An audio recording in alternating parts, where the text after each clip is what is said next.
Did you have the graphic design team make this?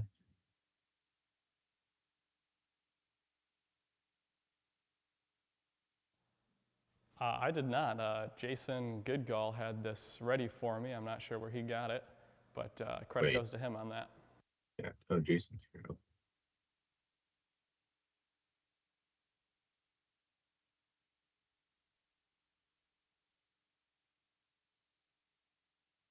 Can you hear me, Jason? Yeah. Okay. Do you make this yourself? The slide?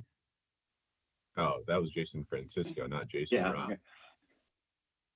Here we go. We had a little a muting issue there.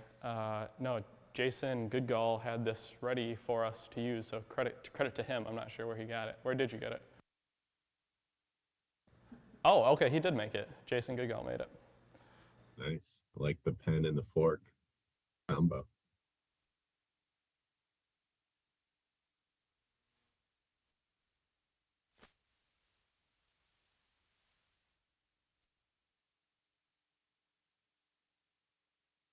Got a future in the graphic design department.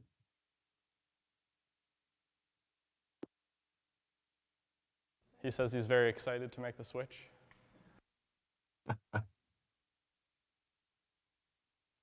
Jason Goodgall, jack of all trades, Renaissance man.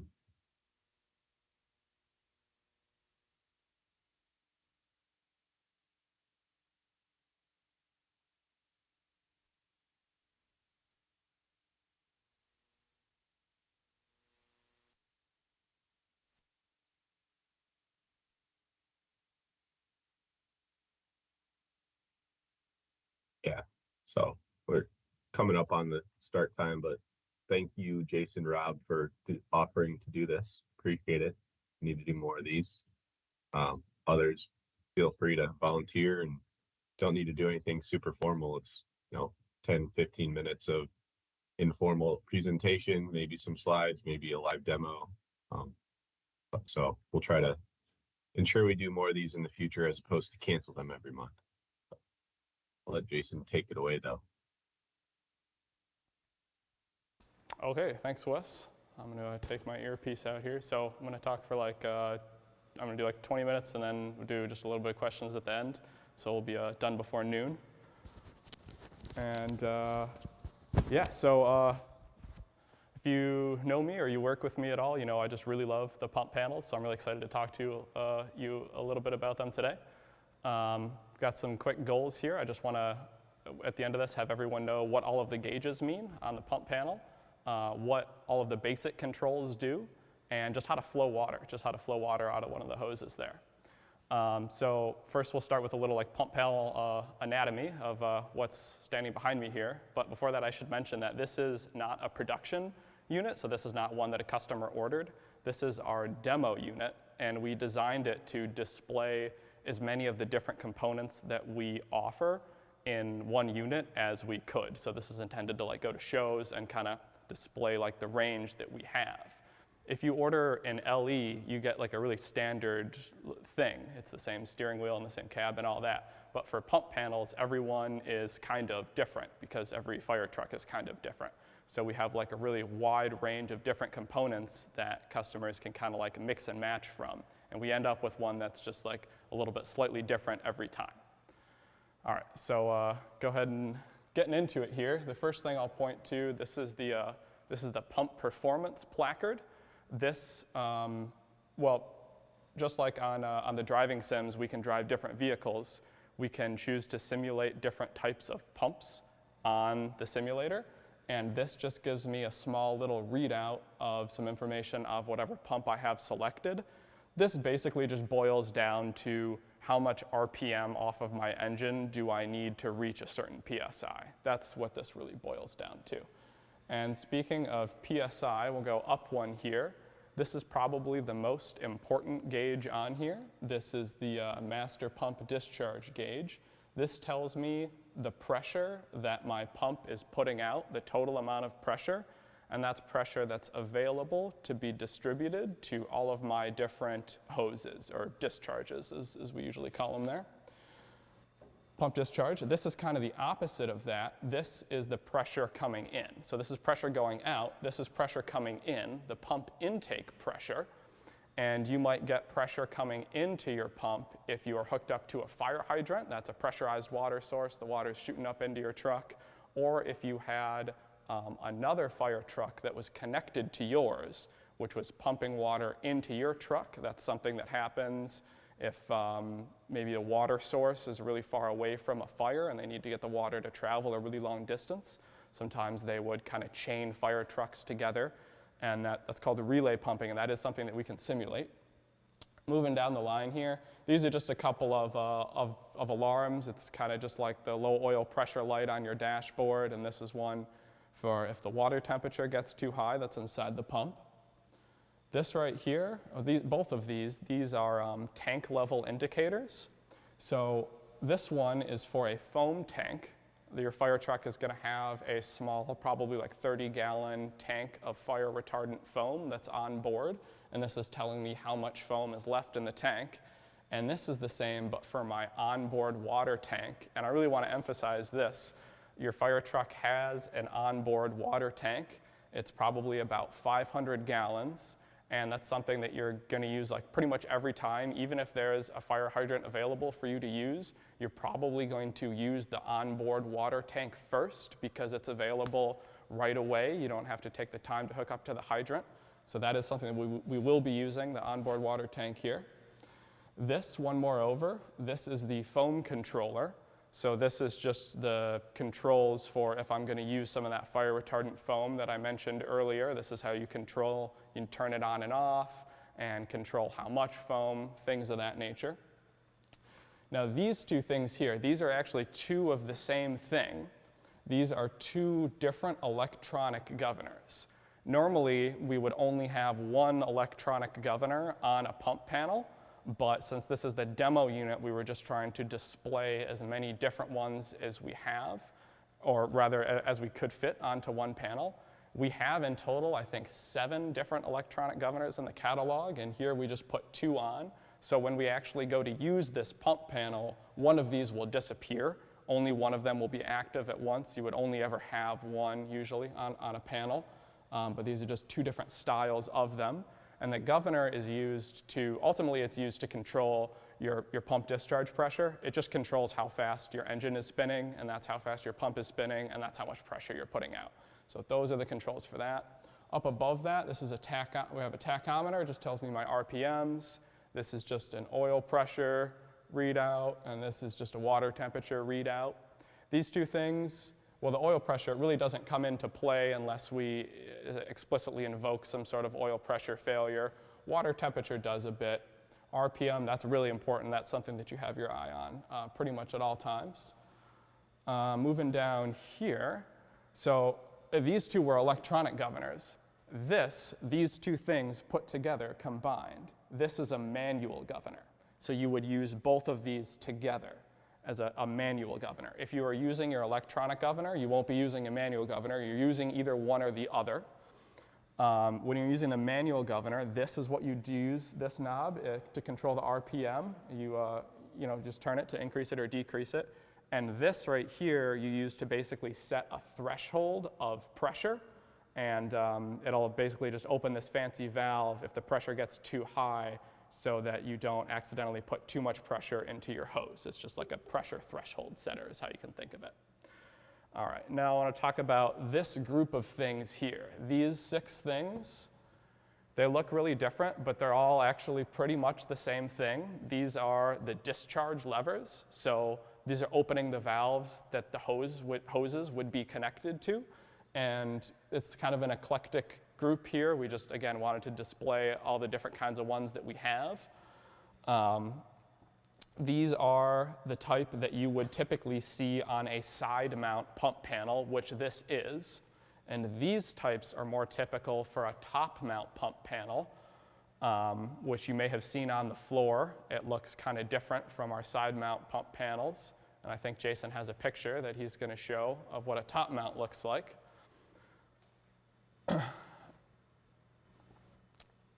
There we go. So that's what a top mount looks like, and you can see the levers that I have my hand on there.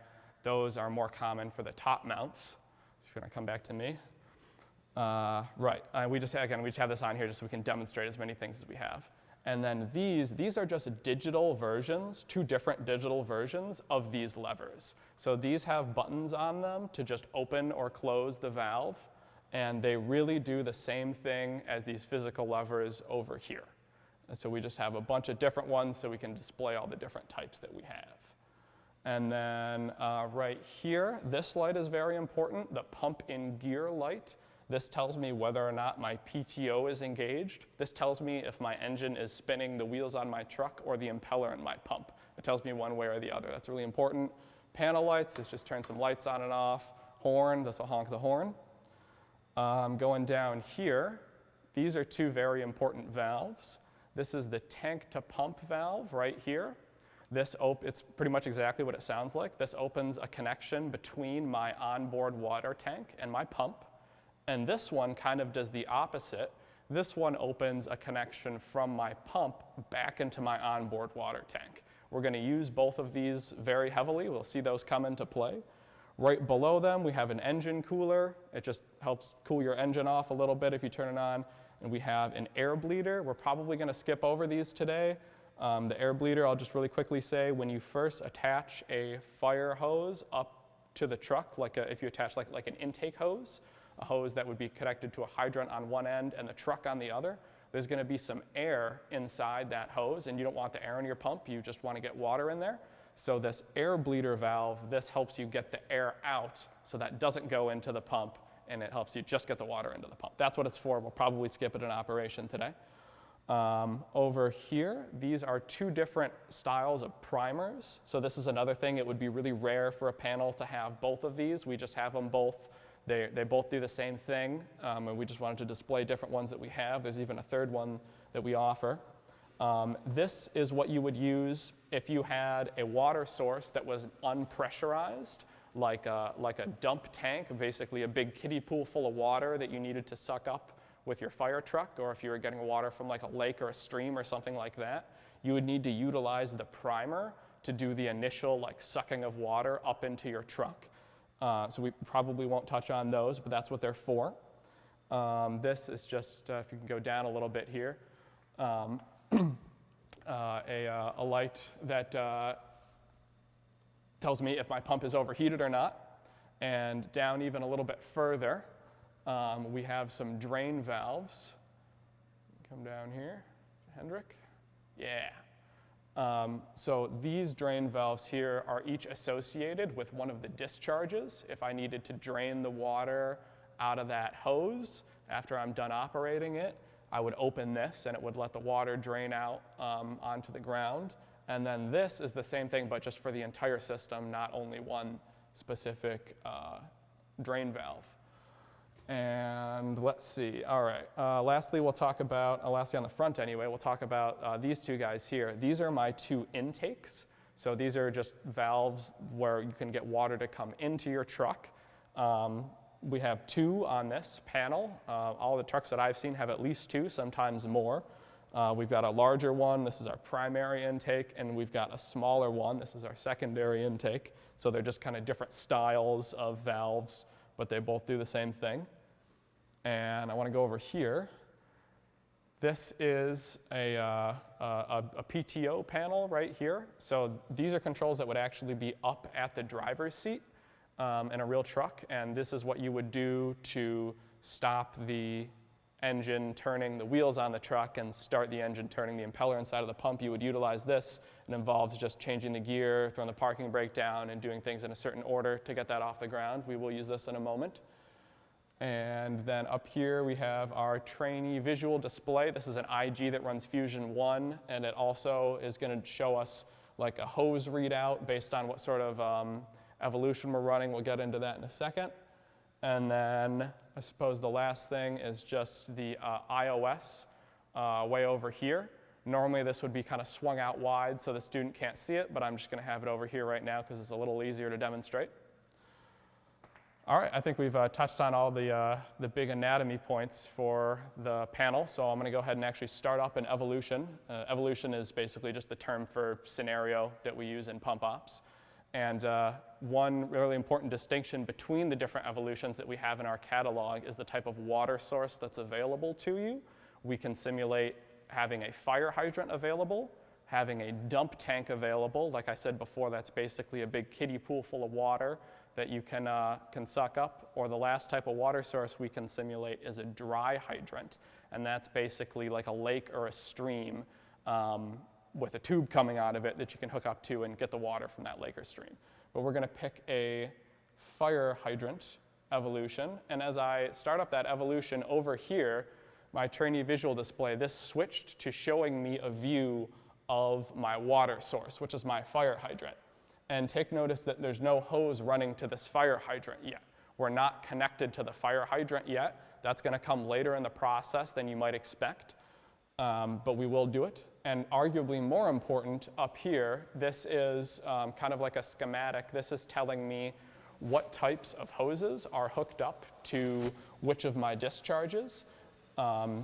So there's a little node for each one of the things here that corresponds to each of my discharges, and the hoses are color-coded in the same way the discharges are color-coded.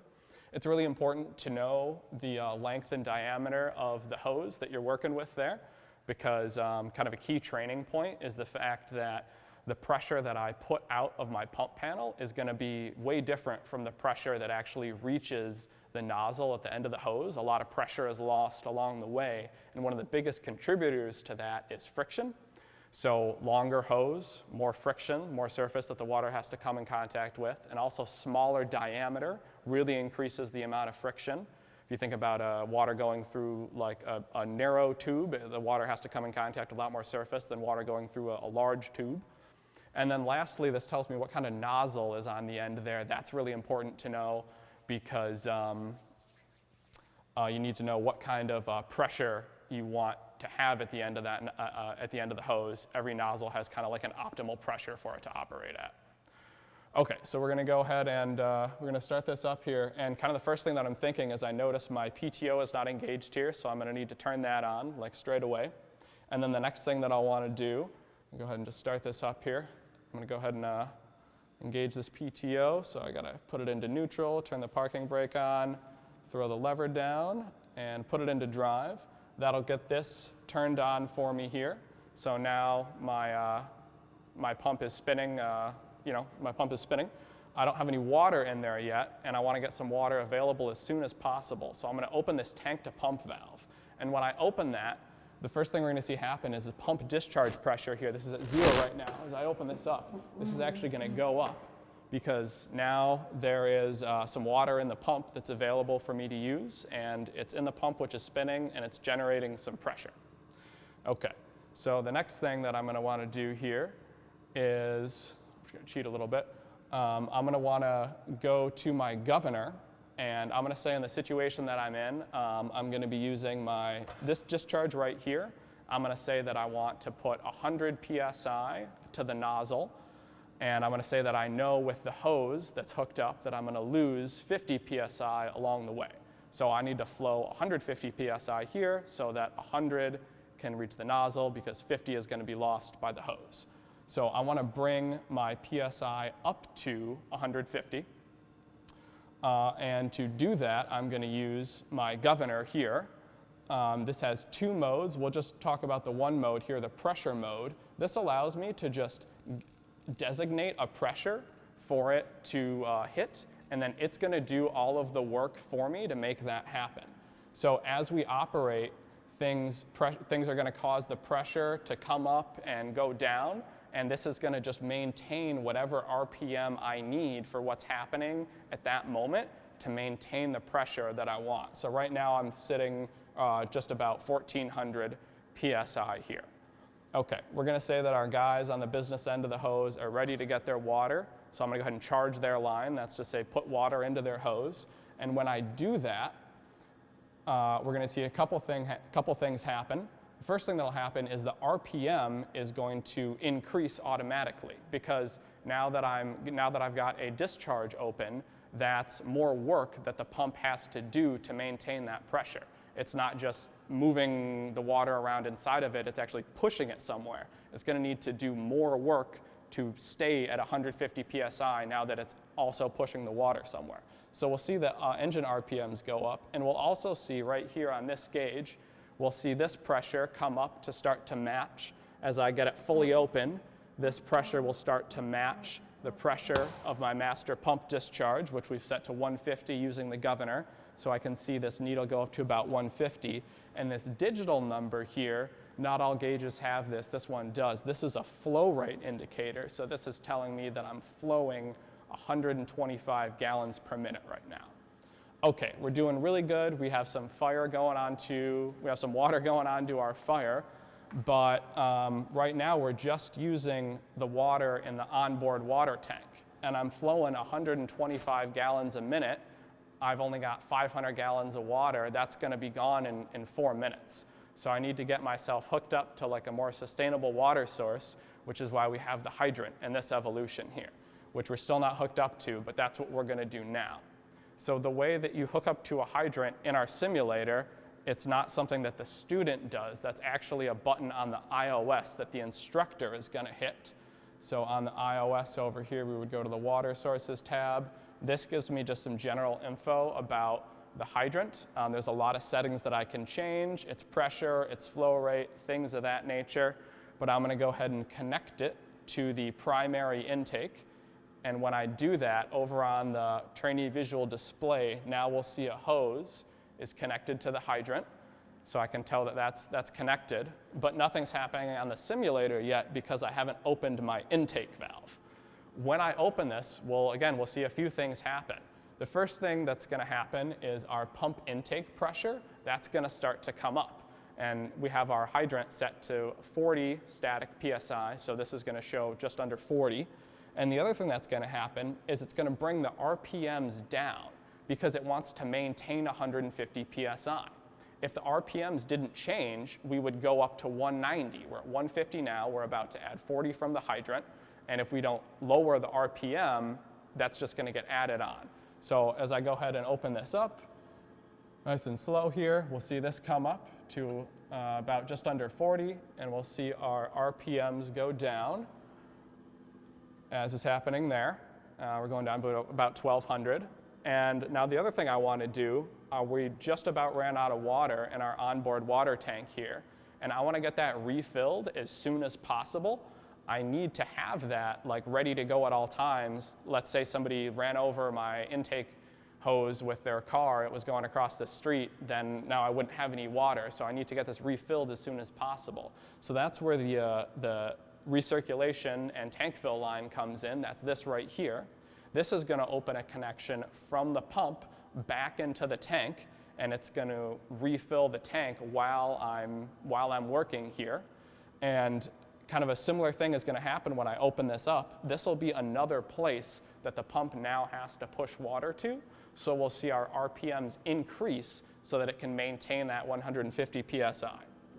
So I'll go ahead and open that up. And if we watch here, we'll see this water tank here start to fill back up. And when that gets full, the water would start to spill over the side. And when that happens, we have the simulator play a sound out of a speaker that's at the bottom that sounds like water hitting the ground. And yeah, that's another feature that it has. Okay, I think we're starting to run pretty short on time here, so I'll just really quickly, we'll look at the foam system just real fast. If I wanted to add some foam into my discharge, this is how I would do it. Oh, here we can see that water hitting the ground sound has started to play. That tells me my tank is full, so I'm going to go ahead and close this valve. And when I do that, my RPMs will go down a little bit because that's somewhere where we don't have to send water to anymore.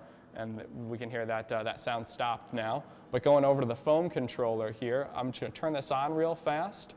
And there's a few different helpful metrics this can tell me right now because the flow thing is selected. This is telling me the current flow rate of all of the discharges that are able to use foam.